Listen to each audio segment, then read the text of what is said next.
Welcome to another Scoresheet podcast. Today I'm happy to say that we have as a guest Bill McKnight. Bill has played in multiple Scoresheet leagues, has played for over 20 years now. He does well enough and knows what's going on well enough that BaseballHQ.com now has him as their official kind of Scoresheet advice writer. He writes strategy columns, he'll answer Scoresheet specific questions, and people find his stuff pretty valuable. How are you today, Bill? Doing great. Glad to join. Glad that you had me join you today. Something like that. Something like that. Yeah. So how'd you get started with Scoresheet, if you remember that far back?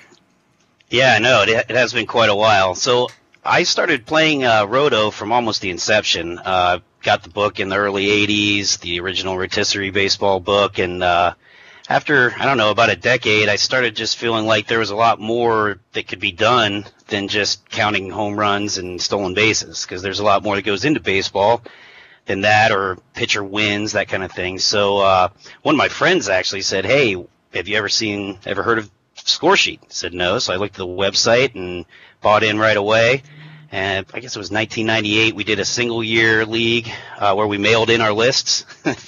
Remember the dark ages of the mail-in lists? Then we did our own live draft, and then we did live drafts keeper starting in 2000. We just had that draft this past weekend, so that was a lot of fun. We still have half the original owners in that league, and it's been everything that I would have wanted. Doubles matter, walks matter. I love setting a lineup card, although that's still one of my bugaboos. I'm always trying to gather more information about the setting up the lineup cards. But yeah, it's fulfilled any expectation. Obviously, grew from that one team to, double digits teams, and I feel like the other additional thing that Scoresheet gives you that sometimes gets lost in the shuffle is that there's a bit of a community that's been created around it. I mean, I have people that I pretty much consider friends that I've never met or talked to on the phone, but we share an email or two every year talking trades, and we'll join each other's leagues if there's an opening, that kind of thing. So yeah, it's been a great experience for me. Well, that's good. Yeah, I would say my brother David's my partner, and he's the programming half, and I think the thing that bugged him most about rotisserie was walks didn't seem to matter, because he was, way back when everyone else still cared about batting average, he was an on-base percentage guy. And so when he thought, I can write a game, but I'm going to make sure that walks matter. And for me personally, the thing I like is that relievers matter. Oh, yeah. It drives me nuts. Back in the day when Jose Mesa would get 44 saves with like a 4.8 ERA, and in rotisserie, he's pretty valuable. And he was somewhat valuable in real life, but, he couldn't pitch nearly as well as, say, Rob Dibble, who would get 2 saves, but strike out 13 guys every 9 innings back when no one did that. So right. I like relievers. I do too. Yeah. Well, you and I were talking, before we started recording, we talked for a brief moment. A lot of our leagues, of course, are getting along in the drafts now, since it's right. 10 days to opening day. I always tell people you can never get enough pitching in Scoresheet. Completely agree. And then the other part of that is, you have 30-man rosters, not 25-man rosters. So you can pile up those relievers, and then the depth goes a long way during a long season. I know that you can also get relievers in your supplementals, but if you're constantly chasing that because you didn't do a good enough job in your original draft, you can miss out on prospects if you're in keeper leagues, or you can just even young guys that come up that, like a Paul DeYoung from last year, for instance. He wasn't drafted in very many of my leagues, and he comes up and sets the league on fire. Well, if you're chasing bullpen because you didn't cover it in that draft, you can miss out on those kind of pop-up stars. Yeah, I think when you say supplementals, what you're referring to is those 2 rounds a month in season drafts we have. Yes. I think a lot of people plan that, I'll just get my relievers during those. But then their second baseman gets hurt, and they have to spend their first pick on a second baseman in the May draft because they don't have one. And then, like you said, then suddenly they can't go after the relievers. And I think yeah, definitely. There were good relievers often left in the 26th, 28th, 29th round. And the starting pitchers that are left are the guys that you hope never, ever pitch a single inning for you. Or very low hook numbers if you do have to start them. Yeah. No, I think, well, and baseball's going that way. The days of 240 inning starters, and you had 5 starters, they'd get 1,100 innings for you. You only needed 300 innings of relief. Well, now your 5 starters are going to get you 750 innings maybe. So you need 700 innings of relief, which is a lot of 60-inning relievers. Absolutely, and that has been something I've concentrated on. Some of my league mates haven't let me follow that strategy very well because they're either snapping up the position players, so you have to follow suit, or they're snapping up the relievers when you feel like there's value in the position side. But I've felt like really 7 or 8. I used to feel like 5 or 6 relievers out of your initial draft, but I think more like 7 or 8 is necessary because you're right. Major league 4th and 5th starters are only going to get they're going to be 5-6 inning guys, so they might get 170 innings, 160, 140. 140. If you missed 2 starts, you're down to 140 innings. So you need those guys in relief. Because 17 guys in all of baseball had over 200 innings last year, I think it is. You got to plan for that. You got to plan for it in today's day. No, we tell people in our draft packet that if you follow roster balancing, which no one does, you need at least 13 pitchers. But that's the absolute minimum we suggest people get. Sure. Sure. I think. And keeper leagues, you always have 2 or 3 of your pitchers aren't really even going to pitch this year, probably. So, counting those guys, you need 16, I think. I agree. And rotisserie is finally following along. Forever, the strategy in rotisserie, people would say 70% of your money or high draft picks on hitters, 30% on pitchers. But they're starting to spend more money on pitchers than hitters now, too, because if you don't get a lot of pitching, you can't compete. Absolutely, and back to your point of relievers, I've noticed there is a trend in some areas of adding holds to saves.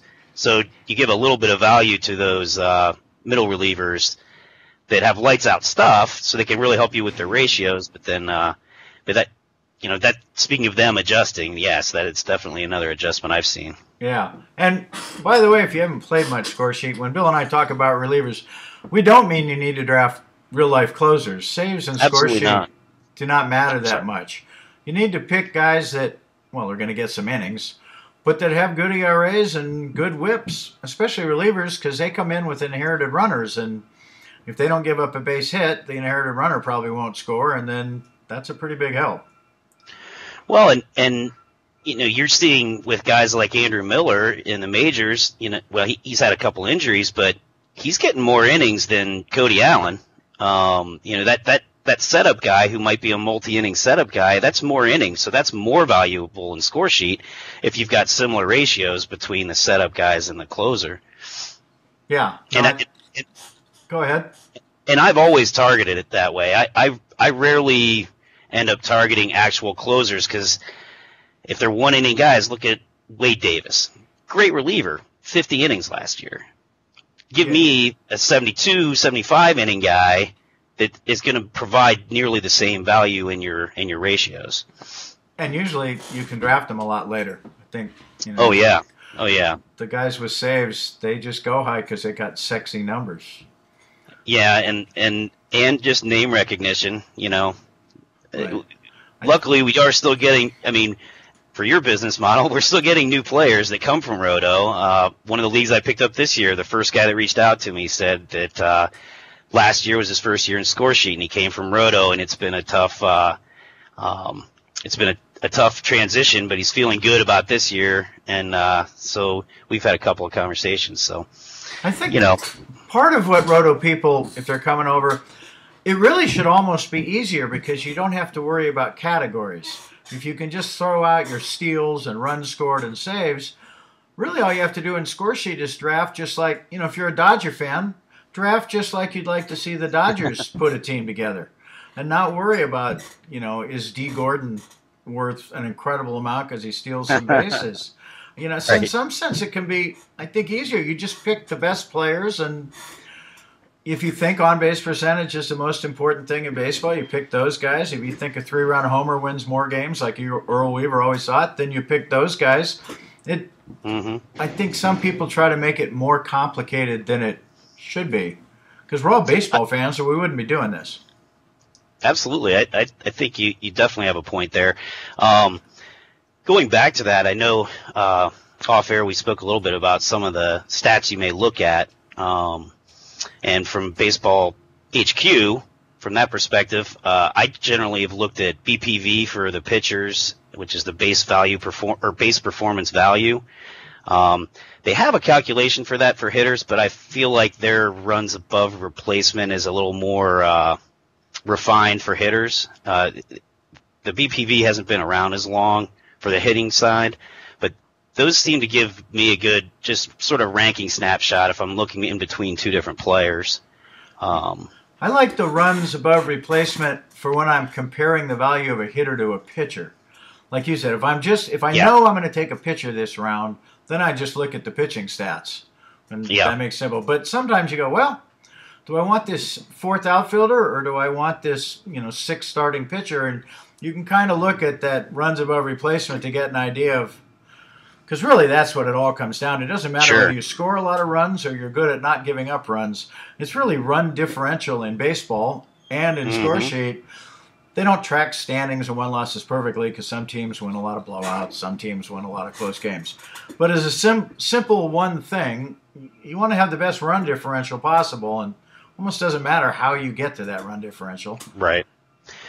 I know back in the list days when we had to just mail it in, I used RAR pretty much as gospel, just because, like you said, it can separate the hitters from the pitchers, and you can have them all compared together. Well, folks, I'm sorry to interrupt, but if you haven't gone to Baseball HQ, they're a pay site, but they have a ton of free stuff that gives you a pretty good idea as to whether you want to invest your dimes. And then, like all these sites, it works out to somewhere around $4 to $7 a month, depending on what plan you go on. And for that, you get people like Bill, where if you have a score sheet question, he doesn't do rotisserie. He'll give you score sheet advice, not the rotisserie advice that can actually be misleading in score sheet. And then they've got more numbers than any site.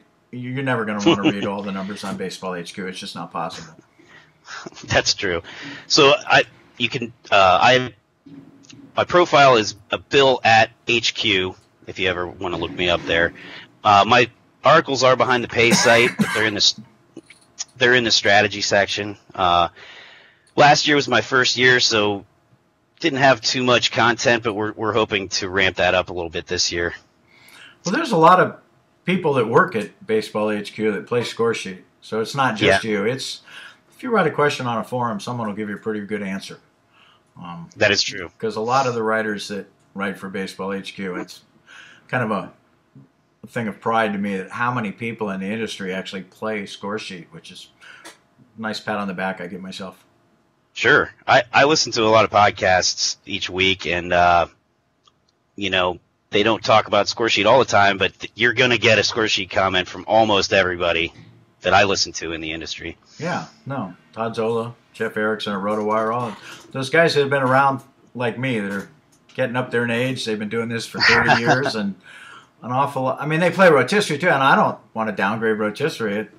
It's kind of how we all got started, and it's fun. But if you want a little more, just want something different. If you want something that's a little more, I think, like real baseball, where, like you said, you make out a lineup card. You actually platoon, steal, bunt. We do it all, but you set the strategies on your lineup card and send it in, and then it gets reflected in actual game results. That's another thing that I absolutely love about the service is that I get box scores because there's always been a poetry to box scores to me. I like looking at the major league ones, and I like looking at the score sheet generated ones because you could kind of tell the way the game goes in the numbers. You have Play It that can also play the game for you, and I do that sometimes, but I just like looking at box scores and trying to diagnose the game through that, and it's a big reason that I love the site so much. Well, thanks. Yeah, well, anyhow, folks, once again, If you're listening to this, if you're watching the video, we'll put the URL up, but it's baseballhq, all one word.com for that. So since drafts are moving along and, you know, the Mike Trouts of the world are long gone, do you have some guys that maybe you think can be targeted in the late 20s? Sure. A guy that I've seen still available in a lot of my leagues that he's not guaranteed the playing time quite yet, but he's having, you know, a heck of a spring is Andrew Tolles from the Dodgers. He's certainly distancing himself from Jock Peterson. If you've invested in Jock Peterson, you better get Andrew Tolles. And a guy I like, and he may be gone in most leagues by now, but some of the 10-team leagues on the National League side, Jose Pirela from the San Diego Padres. They're talking about maybe playing him around the diamond more. He only qualifies in the outfield now, but he could get that positional eligibility at second base and maybe even elsewhere in the infield. And really, he might have been their best hitter down the stretch after he got called up. And it's looking like he is going to get the bulk of the playing time in left field, and as well as moving around. So those are two guys offensively that I've kind of had my eye on that seem to be lasting. From a relief pitching standpoint, I think that, one of the other key areas, think about your strikeouts per 9 innings when you're looking at a relief pitcher. I know, ERA matters, WHIP matters for sure when you're trying to diagnose a guy, but those can be fleeting when you pitch fewer innings. So, but guys that throw it past people tend to just on average have a lot of success in those 1 inning, 2 inning stints. Yeah, an ERA, a season-long ERA, if you pitch 50 innings, doesn't mean much because you give up 1 3-run homer, you've kind of jacked your ERA for weeks to come. But if the other 9 outings you have, your lights out, you're going to lose 1 score sheet game when you give up the 3-run homer, and then this guy's going to have 8 holds in his other 9 games. Absolutely. What I've always, well, not me, I didn't make this up, but what I've always kind of followed is ERA is what you want to strive for. You want a guy that in 2018 Major League season is going to have a great ERA. But the way to predict that is probably not, especially for a reliever. Look at his last year's ERA.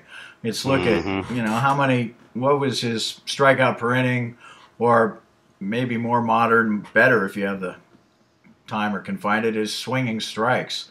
If you get a guy that gets people to swing and miss, then the chance of him having a good ERA next year, this upcoming season, is better than a guy that just maybe had a good ERA last year, but doesn't get people to miss the bat.